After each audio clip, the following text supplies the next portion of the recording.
Սիրելի հայրենակիցներ, անչափ կարևոր հարց ենք քննարկում, բայց ես ավանդական իմ ուրեմն ձայնագրություններն եմ ուզում տարի ձգվող խորհրդարանական հրապարակային քննությունից հետո մեզ ի վերջո հաջողվեց վերահսկիչ պալատի նախագահ Իշխան Զաքարյանի հետ կապված մի չնաշխարհիկ կոռուպցիոն մեխանիզմ բացահայտել։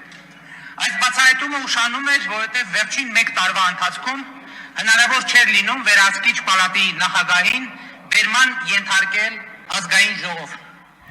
Բայց վերահսկիչ պալատի նախագահը այսօր այստեղ էր, մեր կողքին նստած, եւ մենք բոլորս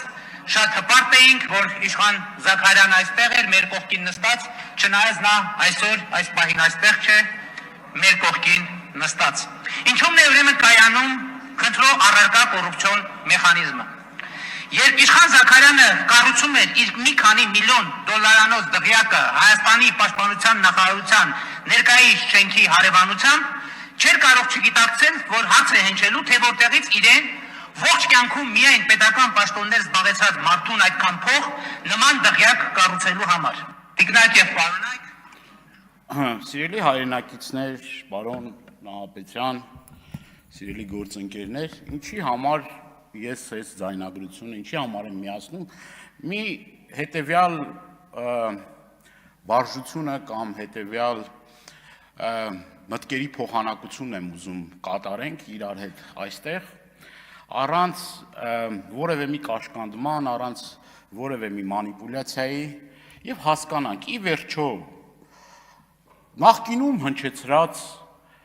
պնդումները, համոզմունքները, կոռուպցիոն մեղադրանքները, որ հնչում էին եւ հարուցվում էին քրեական գործեր։ Ո՞նց է լինում, որ այդ քրեական գործերը հոդս են ցնդում։ Միգուցե պարոն Նահապետյան ձեր նշած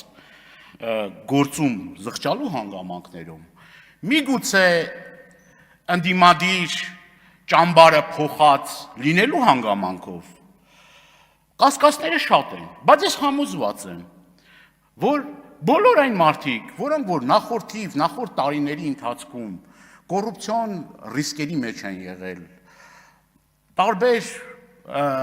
հրապարակումներ են եղել եւ բարձ խոսանք էլի մեր ժողովրդի աչքի առաջ շատ ու շատ իհարկե նախկին պաշտոնյաներ են եղել, որոնք ինձ համար էլ ընդունելի չեն եղել իրենց ունեցվածքը, կարողությունը եւ այլ եւ այլը։ Եվ միշտ ես այս լոգիկայով եմ առաջնորդվել։ Ինձ համար չկա կուսակցական պատկանելություն ունեցող կոռուպցիոներ։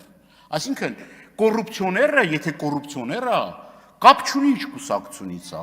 ինչ դաշինքից է, խնդրեմ ինձ մի ընդհատեք, ինչ դաշինքից է,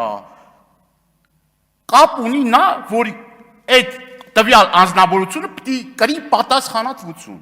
բայց հրաշք, այդ անձնավորությունները, երբ որ նախկինում կոռուպցիայի մեջ թաթախված, ըստ օդում կախված տվյալների, ես քանի որ դատական վճիռ չկա, չեմ կարող այդ պնդումը անել, եթե իրենց, այսպես ասած, այս իշխանության տրամաբանության մեջ են գործում, խնդիր չկա, Նավասարդ Կճոյան, խնդիր չկա, բոլոր շատ անուններ կա, խնդիր չկա, գործերը կարճվում են, պրոբլեմ չկա, ճամբարները փոխում են, պրոբլեմ չկա, գլխարկները փոխում են, պրոբլեմ չկա, ստեղ պրոբլեմ չկա, դուք ստեղ պրոբլեմ չեք նկատում, բայց երբ որ ինձ համար ամենակարևորը ընտրովի արդարադատությունն է, ինձ համար կարևորը մեր այն քաղաքացին, որը որ դժգոհ է, տարբեր ժամանակահատվածներում դժգոհ է եղել, մենք ինչ ենք անում ստեղ, այդ համակարգերը ի վերջո պիտի գործեն, թե յուրայիններին ամեն ինչ, ընդդիմադիրներին, հետապնդումներ եւ այսպես ասած գործերի ոչ արդյունավետ ընթացք։ Սա երեսպաշտություն է, սիրելի հայրենակիցներ, եւ ես օգտվելով այս ամբիոնից ուզում եմ խոսել մեր հայրենակիցների հետ։ Սիրելի հայրենակիցներ ջան, նորից մեկ անգամ եւս վերահաստատում եմ իմ այն պնդումը, որ կոռուպցիան չունի կուսակցական պատկանելություն։ Հովանավորչությունը Հայաստանի Հանրապետությունում պետք է արմատախիլ լարվի եւ դրա ամենակարևոր շահառուն մեր հայրենակիցներն են։ Սահմանամերձ համայնքում ապրող մեր եղբայրները եւ քույրերն են։ Արցախից բռնի տեղահանված մեր հայրենակիցներն են, որոնք որ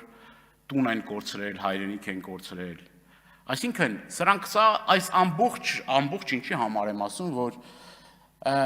նաև մի կարևոր հարցի մասին եմ ուզում խոսել, էլի։ Այստեղ ես քիչ առաջ նշեցի, էլի, մի դրվագ, էլի։ Մի դրվագ հիշեցի, պարոն Նահապետյան, դուք խուսափեցիք այդ հարցին պատասխանել։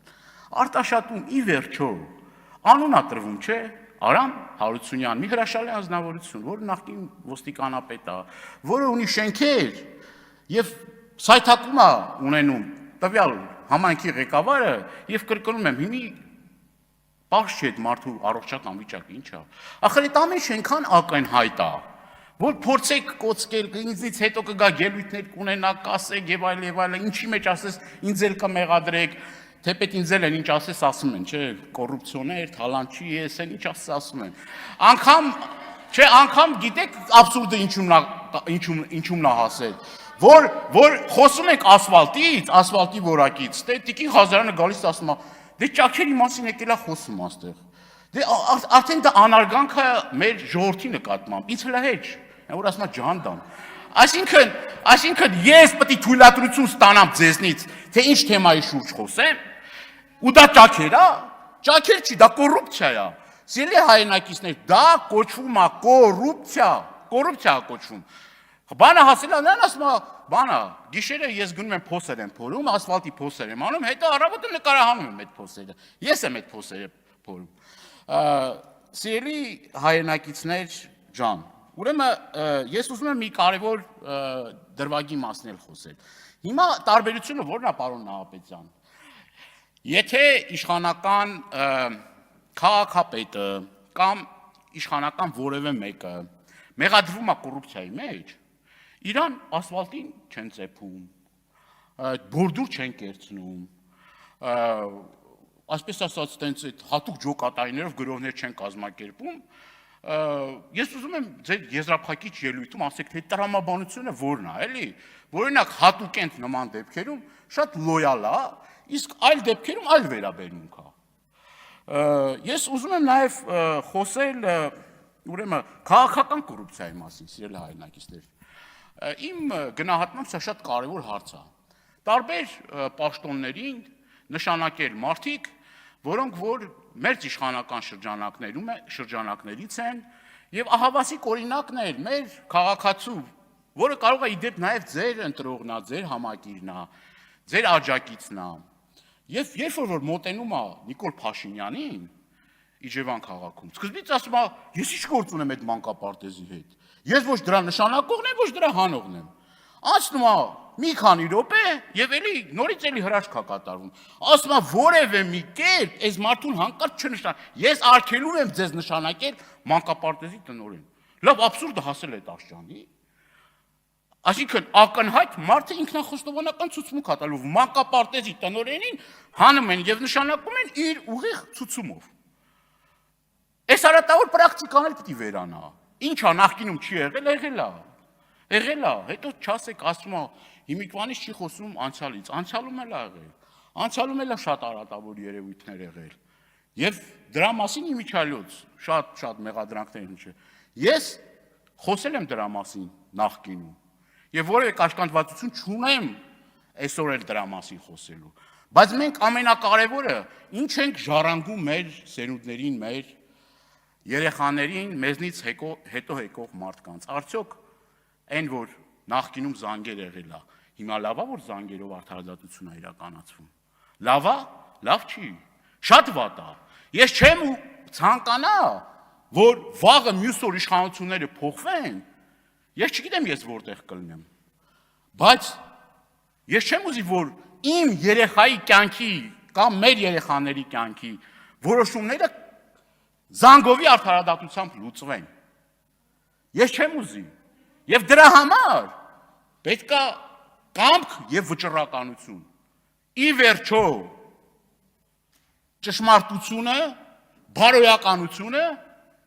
արդարադատությունը պիտի գերիշխի այս երկրում, թե ոչ, թե պիտի տենց կոսմետիկ բաներ անենք, խոսանք, գանգստենք, մեկս մյուսի բաներ ասենք, գնանք տներով, չգիտեմ, ռոլիկներ սարքենք, ուրախանանք, այսքան սրտիկ, այսքան չէ, ժողովուրդ, ամենևին մեր բանուգործը դա չպետք է լինի, շնորհակալ եմ։